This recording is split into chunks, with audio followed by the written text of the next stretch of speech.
As pessoas estão frustradas pelo motivo de que as coisas, o tempo está passando e ela não tem visto o que? Resultados na vida. E aí, quando a pessoa não vê um resultado, quando ela não vê uma mudança, quando ela não vê algo acontecendo, quando ela vê tudo acabando, se perdendo, começa a criar-se dentro dela algo que eu digo que é o tempo que vai matando a fé dela. Mas por que muitas pessoas vão perdendo a fé e vão morrendo no meio do caminho? Porque elas não entenderam qual é o verdadeiro significado dela na igreja. Elas ainda não entenderam, elas talvez não tiveram ainda um foco do que buscar na igreja. Porque no dia que você entendeu o que você vem fazer aqui, quando você entender o que você vem buscar aqui, pode ter certeza que nunca mais você vai pensar em desistir, em recuar. Porque olha o que diz a palavra de Deus no livro de Abacuque. Abra sua Bíblia, Abacuque capítulo 3.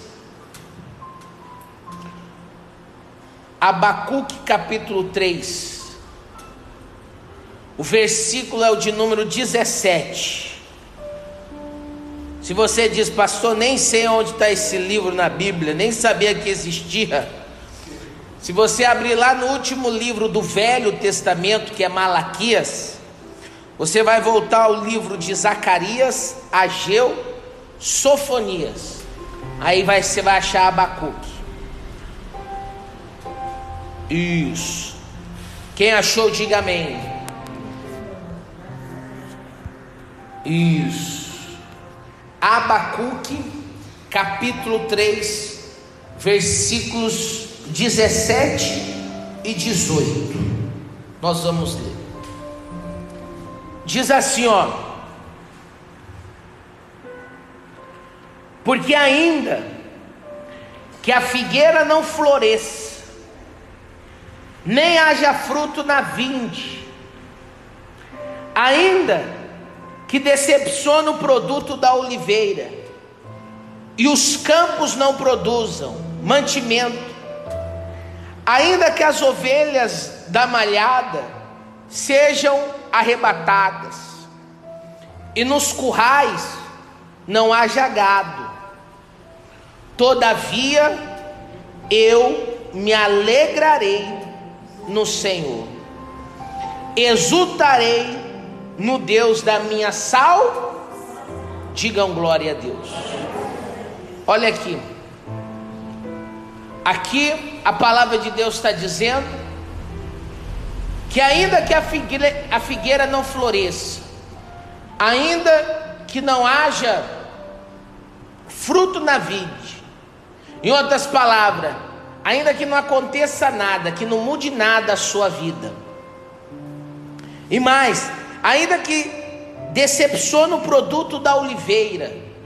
Produto da oliveira, para quem não sabe, é o azeite, que significa unção. Ainda que a unção decepcione, e os campos não produzam mantimento, você não venha ter uma vida de regalias, de prosperidade, ainda que as ovelhas da malhada sejam arrebatadas. Em outras palavras, ainda que pessoas queridas sejam levadas, né? Você chega um momento na nossa vida que pessoas que nós amamos, muitas vezes elas o quê? Se partem. E aí diz mais: e nos currais não haja gado. Olha, não haja comida, né? Diz aqui: todavia eu me alegro em quem? Mas como eu me alegrarei, sendo que lá está dizendo que eu não tenho nada, ainda que aconteça nada na minha vida? É isso que eu quero dizer. Quando a sua alegria ela está em coisas, você vai perder ela. Mas quando a sua alegria estiver em Deus, pode dar tudo errado, mas você não vai deixar de exaltar e de servir ao Senhor. Quem está dando para entender, diga amém. Enquanto você, meu irmão, estiver em busca de bênçãos, em busca de milagres, em busca de coisas que eu digo que às vezes não vai acontecer do jeito que você quer, você vai se decepcionar. E toda decepção traz nada mais, nada menos para a pessoa a desistência da vida. Quando pessoas não alcançam aquilo que elas querem, que elas desejam, ou muitas vezes até alcançam.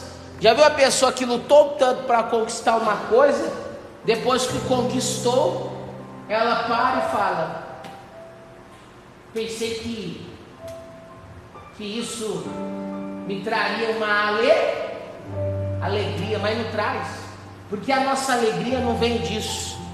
A nossa alegria, ela tem que vir do Senhor. Se alegra no Senhor.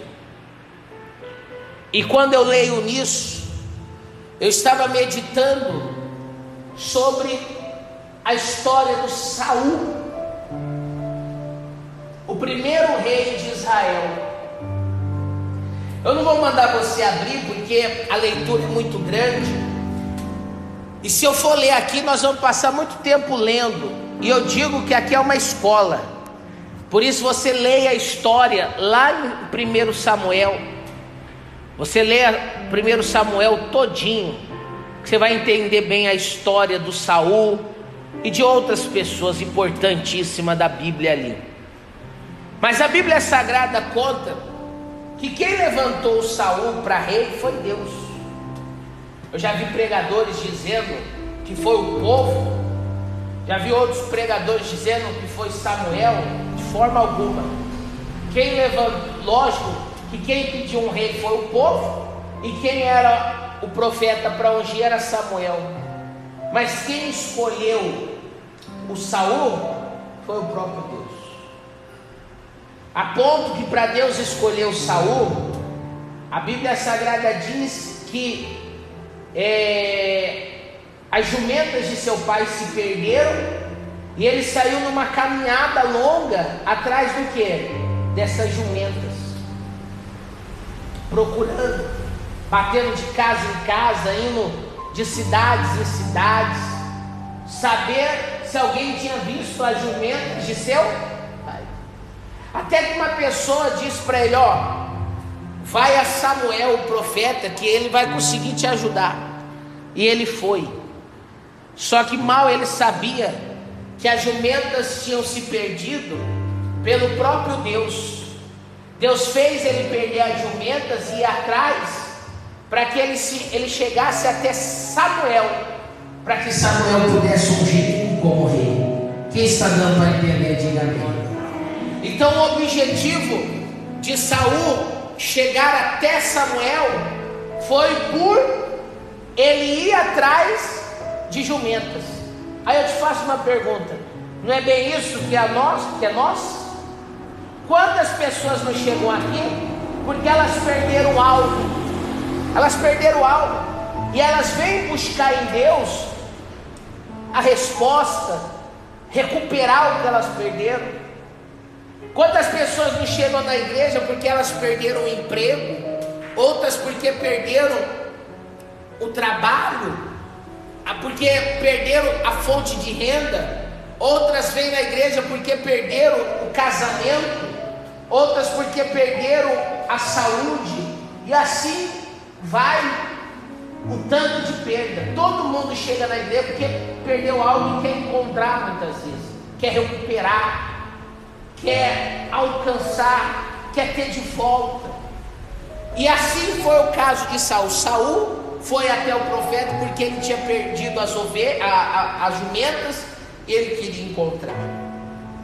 Chegando lá até o profeta, Samuel chama para comer com ele, sentar com ele, se alimentar com ele. Só que a preocupação do Saul estava no quê? Na Ele queria que o Samuel falasse aonde estavam as benditas jumentas.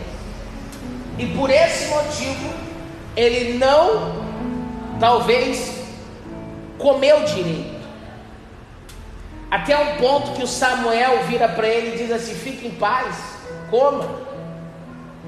Eu vou revelar onde está as jumentas do seu pai. Em outras palavras, isso é bem o que Deus ele faz. Deus te traz. Quem te trouxe aqui hoje não foi você. Quem te trouxe aqui foi Deus. Verdadeiramente Deus escolheu esse dia para você estar aqui. Eu digo um dia que eu digo que as pessoas estão em festas, viajando, e além de tudo, para piorar, chuvoso. Tudo que uma pessoa ela não quer é ir para a igreja de um jeito desse, né? Quem dá tempo para entender, diga amém. Mas você veio, e talvez você veio assim, até sem entender o motivo. Você veio meio, talvez, pensando: eu não vou hoje não. Não, eu vou. Não vou não, eu vou. Ficou uma guerra entre você e a sua alma. Mas quem te trouxe aqui foi Deus. Porque Deus queria que você tivesse um encontro com o profeta. Não é o melhor, mas Deus queria que você tivesse um encontro comigo aqui hoje, e que eu te desse essa palavra, que não é uma palavra, e sim um alimento. Eu estou te dando um alimento. Amém, pessoal? Eu estou dando aqui para você assim o que o Samuel deu para ele, um alimento. Porque é esse alimento que vai mudar a sua vida. O que talvez o Saul não estava entendendo, que aquele alimento era a grande oportunidade da vida dele. Porque eu pergunto para você: o que é jumenta, sendo que Deus queria dar para ele o reino? O que era jumentas para aquilo que Deus queria dar para ele? Nada. Ele, como rei, ele ia ter muito mais do que jumentas. Amém? Talvez você veio aqui buscando algo que se perdeu.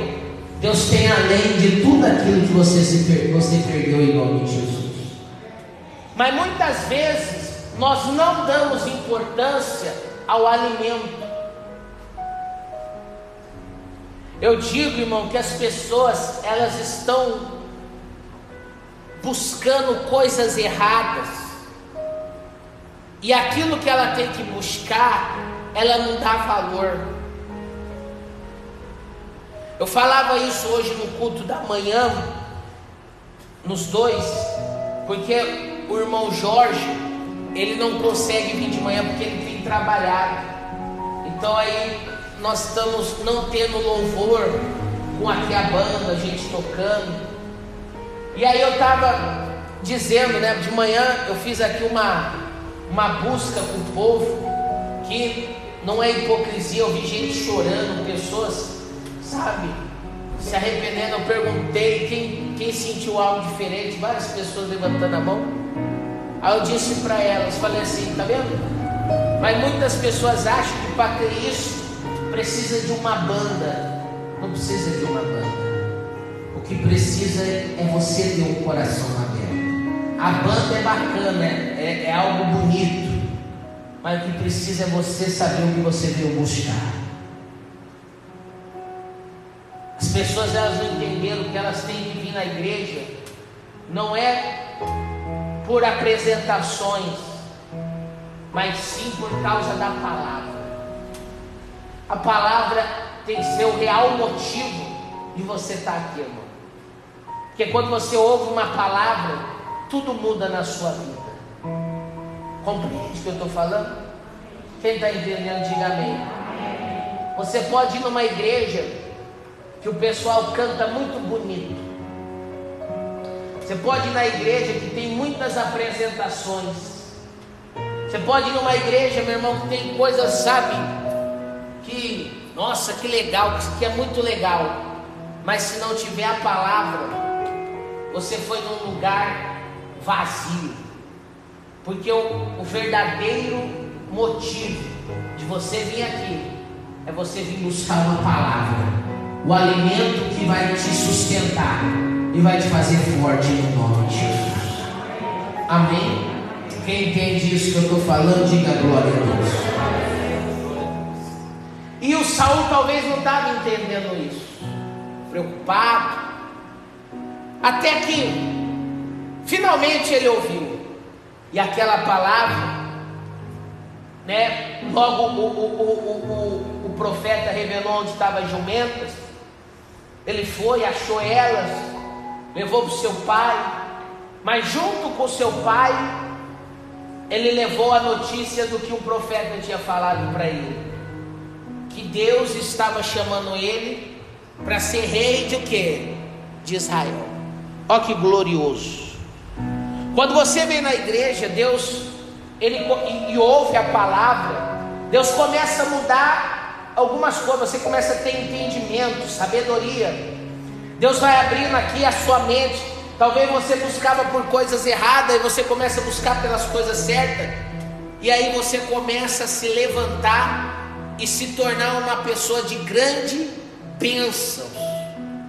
Você começa a alcançar grandes vitórias, você começa a alcançar grandes coisas, e aí Deus te batiza com o Espírito Santo, porque o Espírito de Deus entrou sobre o Saul, e aí a vida dele, um ano de reinado, foi um ano de reinado glorioso. Olha, um homem que teve um encontro com Deus em momentos difíceis, perda das jumentas, e a vida dele em um ano muda. Isso é lindo ou não é? Eu digo para você que sua vida também pode mudar quando você ouve e dá ouvido à voz de... Só que o problema de pessoas, que quando a vida dela começa a mudar, ela começa a se afastar de Deus, ela já não quer mais obedecer a Deus. E esse foi o problema do Saul. Saul começou a ter uma guerra interior, uma guerra dentro dele. Muitos acham que a queda do Saul foi quando ele não obedeceu a Deus ao ponto dele matar o rei dos amalequitas e destruir tudo aquilo deles. Não. A queda do Saul começou bem antes, a desobediência. Ele começou a sacrificar que não era a função dele. Ele começou a fazer um monte de coisa, porque talvez ele achou que ele estava o quê? Ele estava pronto para aquilo. Não. Ele achou que ele era, depois de rei, ele talvez se achou: eu sou o rei da cocada. Não tem esse ditado? Tá se achando o rei da cocada preta, não é assim? Eu lembro minha mãe falava isso. Minha mãe falava: você está se achando o rei da cocada preta? Em outras palavras, e muitas pessoas acham, porque quando a pessoa ela vai sendo abençoada, ela acha que por ela começar a ser abençoada, as coisas acontecer, ela está num nível muito bom com Deus, a ponto que ela começa a fazer as coisas erradas, e ela começa a dizer até com ela assim mesmo: tá vendo? Eu fiz coisa errada, mas Deus até me aceita do jeito que eu sou. Olha para o irmãozinho que está do seu lado e diga para ele: não se engane, Deus não te aceita. Tem gente que começa a fazer as coisas erradas e ela acha que, não, Deus me aceita do jeito que eu... Não. Porque entenda bem, Saul, quando ele começou a desobedecer Deus, a Bíblia diz que Deus retirou dele o espírito dele. A diferença de nós para o Saul é que Deus não retira o Espírito Santo. Não, porque nós somos nova criatura. Eu creio que quando Deus te dá o Espírito Santo, Ele não retira o Espírito de você. O que acontece é que esse Espírito, ele talvez dentro de você vai enfraquecendo. É como a parábola do filho pródigo. A Bíblia diz que o filho pródigo, depois que ele recebeu a herança, ele começou a gastar e ir para bem longe. Eu pergunto para você acha que o filho pródigo gastou o dinheiro de um dia para o outro? Não. Talvez foram anos, até ele se encontrar na lama, completamente na lama, literalmente na lama, junto com os porcos, a ponto dele desejar a comida desses porcos. Mas olha que interessante. Mas quando ele viu aquilo, ele falou: os servos do meu pai estão comendo melhor do que eu. Eu vou voltar para casa do meu pai, porque vou pedir para ele me aceitar pelo menos como servo.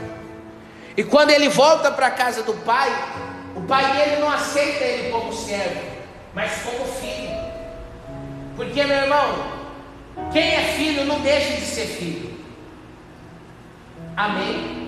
E se você é uma pessoa comprada pelo sangue de Jesus, se você é uma pessoa que reconhece, batizada nas águas, aceitou Jesus como seu único e suficiente Salvador, pode ter certeza, ainda que você caiu, você não deixou de ser filho.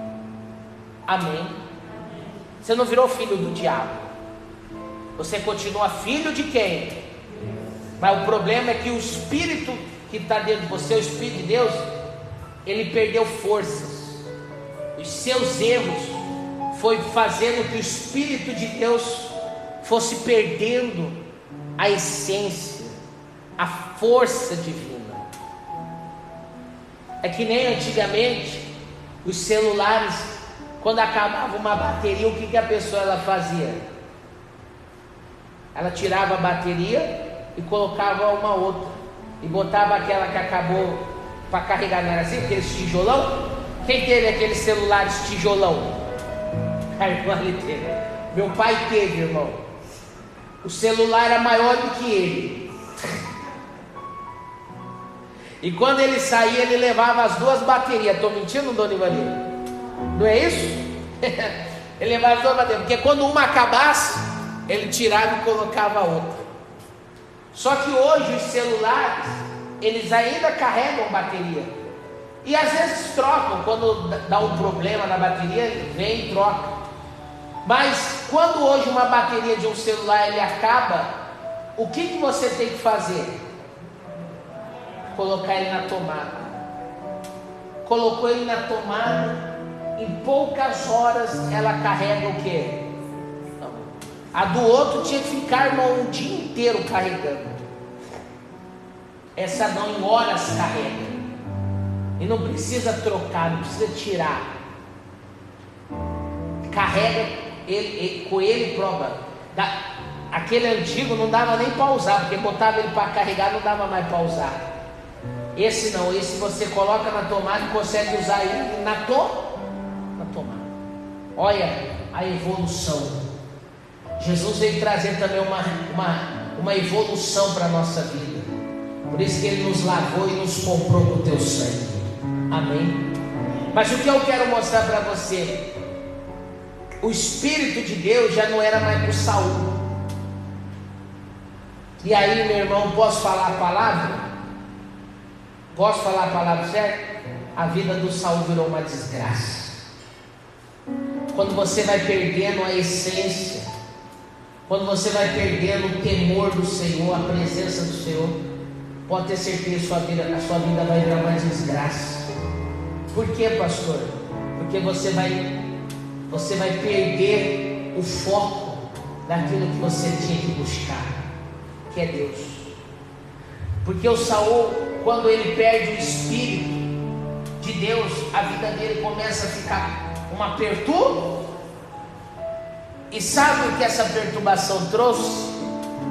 A perturbação dele trouxe nada mais, nada menos, uma guerra dele contra a pessoa de Davi.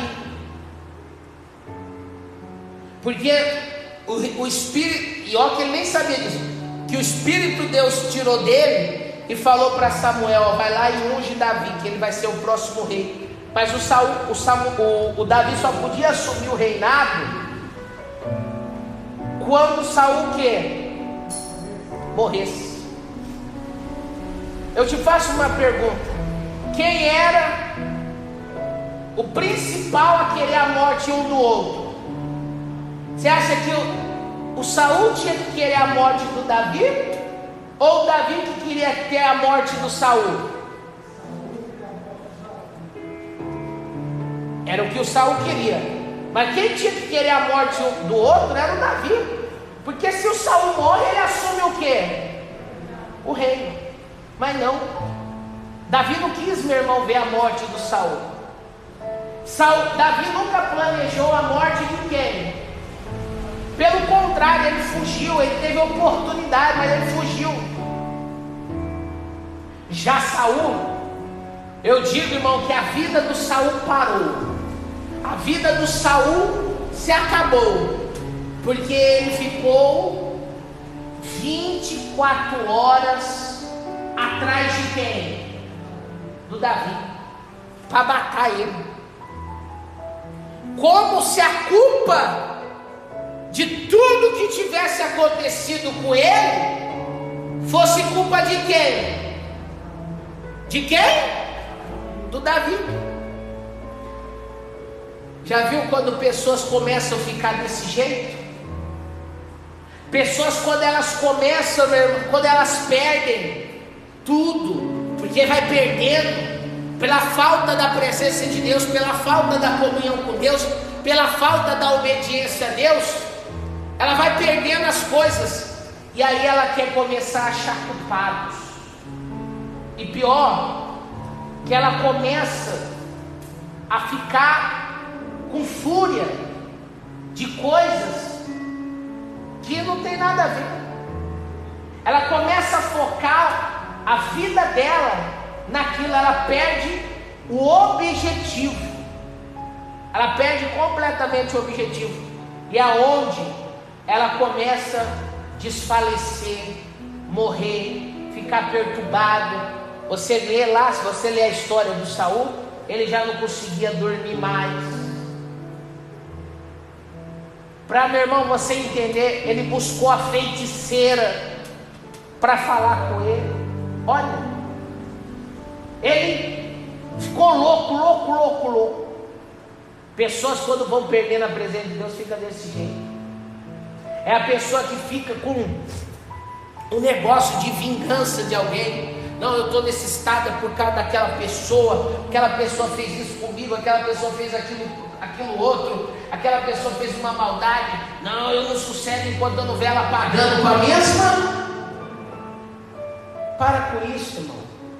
Você perdeu o verdadeiro foco. E o verdadeiro foco que nós lemos aqui em Abacuque, você não está em Abacuque ainda? Qual é? Todavia o quê? Niquei, e exultarei no Deus da minha. Olha aqui, a sua alegria, meu irmão, é o Senhor. Você perdeu o foco, você perdeu a direção, você começou a colocar a sua vida em outra direção, focar em outras coisas. E o Saul acabou com a vida dele. Irmão, o Saul já não vivia mais, ele já não tinha mais comunhão com a família, o Saul já não tinha mais uma alegria no trono, porque a vida dele foi perseguir quem? Davi. Sabe o que é perder? De vez ele falar assim, sabe uma coisa? Meu Deus, me perdoa, eu sei que o Senhor não vai me dar novamente o reino, mas pelo menos eu vou viver minha vida e vou curtir a minha vida, me alegrar no Senhor, o tempo ainda que eu tenho de reinado. Não, ele focou 100% em matar Davi.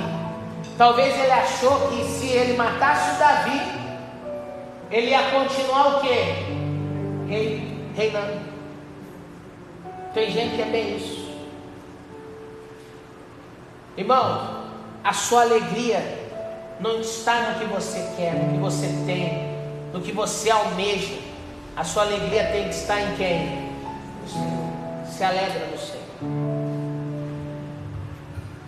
Pessoas estão desistindo porque ela está focando muito no casamento. Casamento.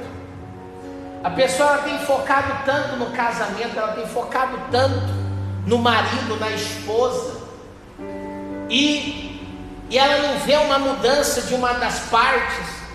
E às vezes o marido é aquele grosso, ignorante, que só fala asneiras, e aí ela começa a ficar perturbada com aquilo, perturbada. De vez ela deixar tudo aquilo que o marido fala entrar por aqui e sair por onde? Por aqui. E ela começar a se alegrar em quem? Eu brinquei de manhã e brinco agora. Se você saiu de casa hoje brigado com o companheiro, com a companheira, com o marido, com a esposa, quando você voltar para casa, você volta, dá uma olhada para ele, dá uma piscada, uma assobiada,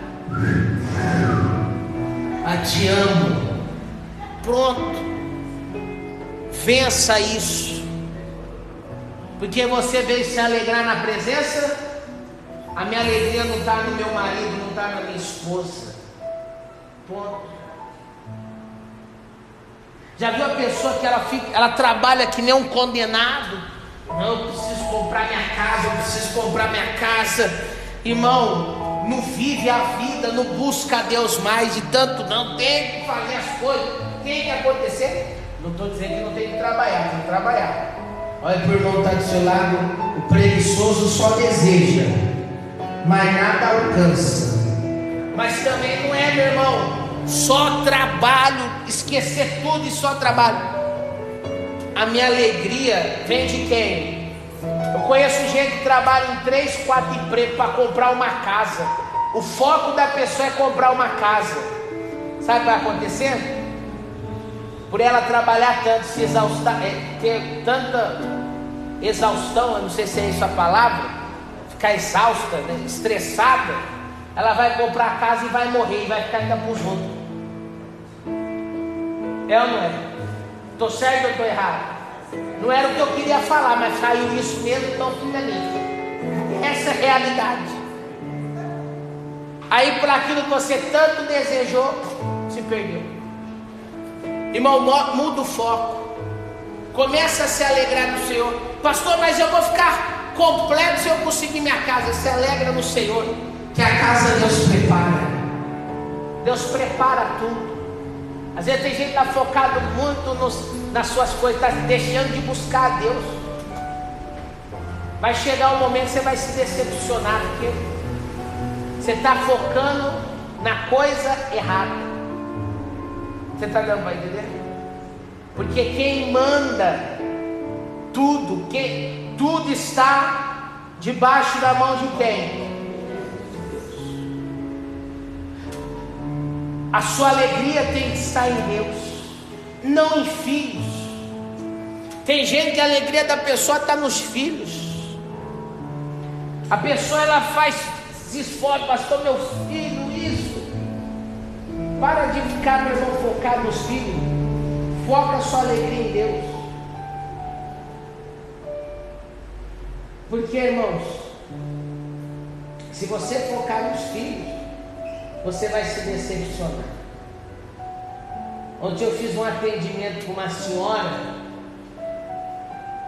que precisava de ajuda, ser socorrida, e ela tem 2 filhos. Nenhum dos 2 veio socorrer ela. Mas a vida dela talvez foi buscar pelos filhos. Ela esqueceu que a alegria dela tinha que ser quem? Se alegre, Deus. Eu não estou dizendo que você tem que abandonar os filhos, mas eles não têm que ser o real motivo da sua vida. O real motivo da sua vida é o Senhor, o Todo-Poderoso. Amém, pessoal. Final de contas, Posso dizer? Saul lutou a vida toda para matar o Davi. E sabe o que aconteceu? Ele acabou morto. Ele acabou morto. Ele tentou matar, e quem acabou morrendo foi quem? Eu vou te falar uma coisa do fundo do meu coração. Sabe qual é o maior problema, a maior dor? É às vezes você, meu irmão, carregar um ódio, uma mágoa tão grande de alguém, e essa pessoa acabar se arrependendo e ela sendo salva, e você que carregou o ódio, a mágoa, e no limpo o coração, acabar morrendo e ir para o inferno. É verdade ou mentira? Então olha para o irmãozinho que está do seu lado e diga: desperta, meu irmão. Fala para ele: ainda dá tempo. O ano está se acabando. Quem está compreendendo o que eu estou querendo dizer, diga glória a Deus. Vocês entendem? É isso. Se alegre no Senhor. Se alegre. Olha, o Saul achou as jumentas. O Saul foi rei. O Saul construiu uma família linda. Só que ele acabou na ruína, porque ele esqueceu que a verdadeira alegria dele tinha que ser quem?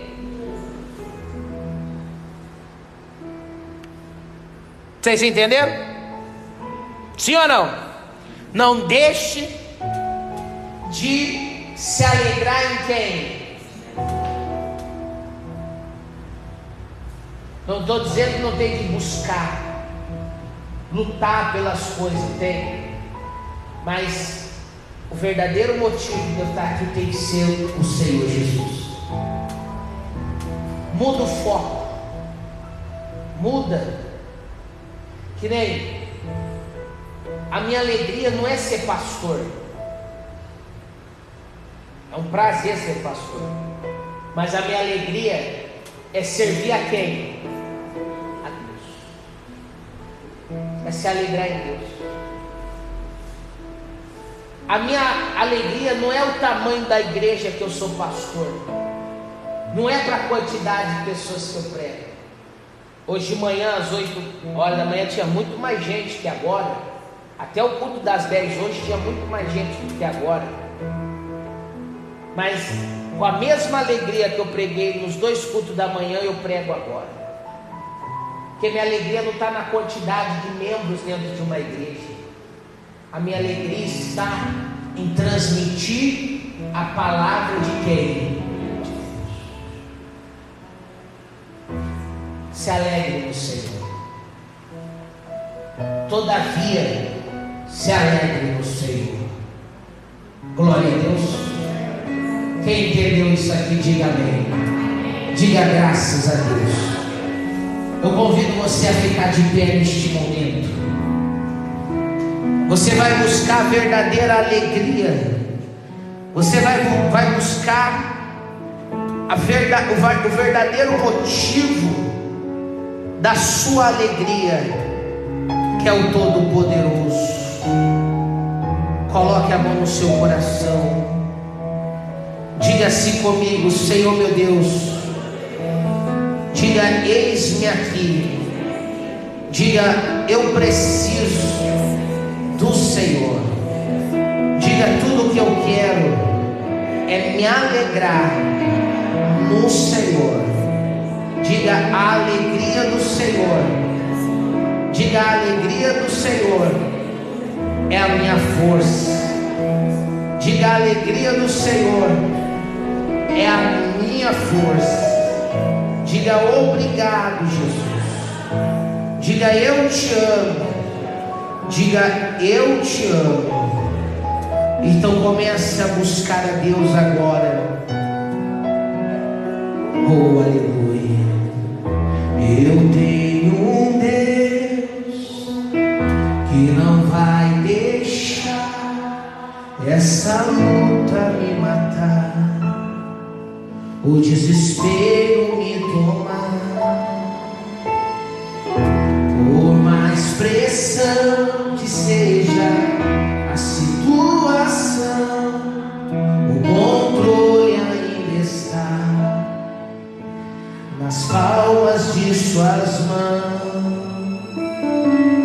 Eu tenho um Deus que não vai deixar essa luta me matar.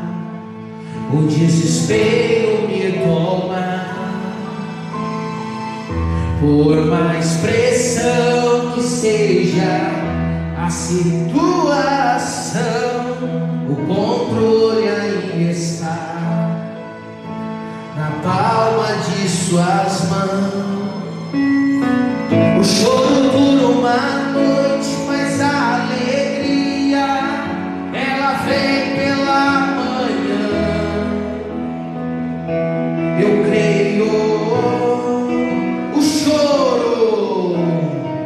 choro dura uma noite, mas a alegria ela vem pela manhã. Eu creio, eu creio.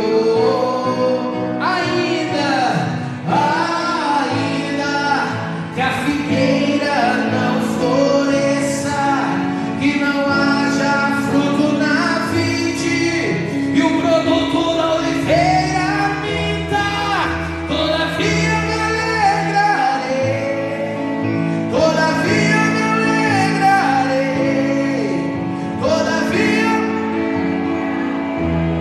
oh aleluia.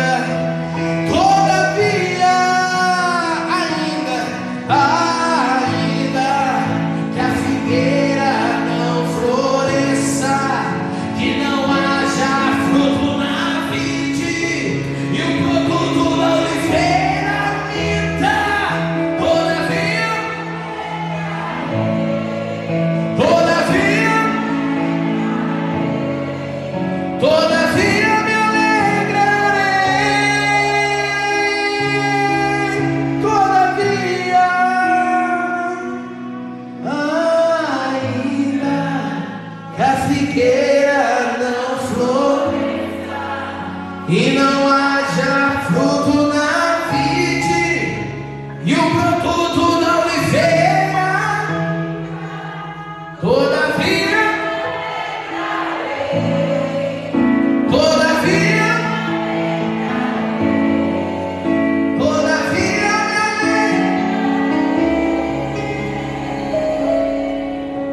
diga assim comigo: Senhor meu Deus, e a minha alegria ela vem do Senhor.